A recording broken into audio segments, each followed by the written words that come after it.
I remember one time in third grade, a kid came over as we were just playing catch innocently. He just came over, he said, "You really throw the football well." And I said, "Oh, thanks, man." He said, No. You really throw the football well." And I thought, oh, okay. Played my very first varsity game my junior year of high school, and I knew that this was a big year for recruiting. So I knew that I needed to play well to have a chance to play in college. And in the very first quarter of the very first game of my very first varsity season, I got hit on my left side and broke my ankle. And I remember driving back from the hospital with a cast on my ankle, and there were tears in my eyes, and I called my dad and I said, "Dad, because I'm gonna miss this season, it means that I can't play in college. The dream is over, if you will, to play in college." And my dad said, "Kirk, you don't know that. Think of Proverbs 3, 5, and 6, which says, trust in the Lord with all your heart. Don't lean on your understanding. In all your ways acknowledge Him, and He will direct your steps." At that moment, as a 17-year-old junior in high school, I made Proverbs 3, 5, and 6 my life verse. And from that moment on, said, I'm gonna trust Him and let Him sort out the rest.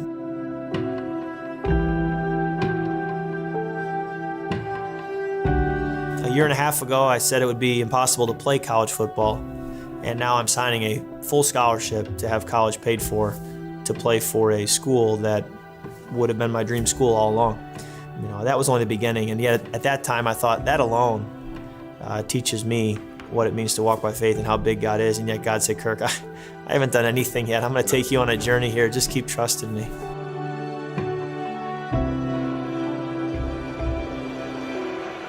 The night before the draft, my dad sat our family down and he read from 1 Samuel 16, where David is anointed king.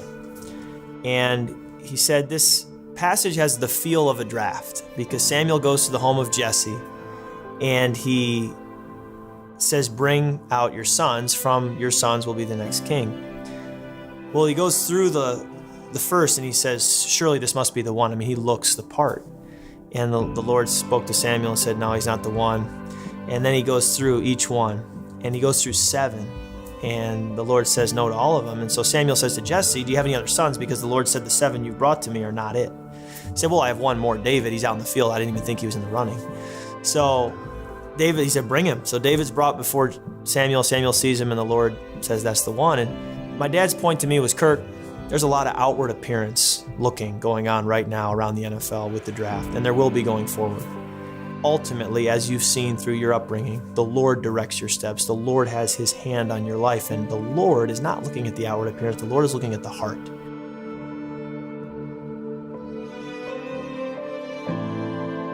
My dad came over and he said, "Kirk, do you know what number quarterback you were?"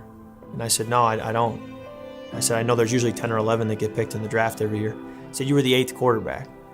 He said, "We read 1 Samuel 16 2 nights ago, and David was the 8th son of Jesse." He said, "I think the Lord is speaking to you. He's saying, Kirk, I have my hand on your life. When you fly to Washington, just trust me that I've got the next year, 2, 3, 4, whatever it may be, under my control."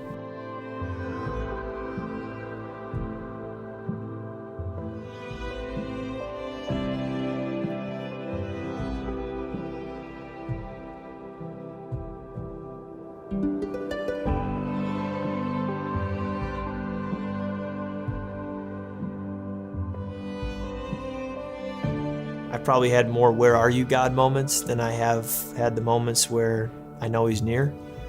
But I look back and I see He's faithful and He knows what He's doing, and He gives us just enough.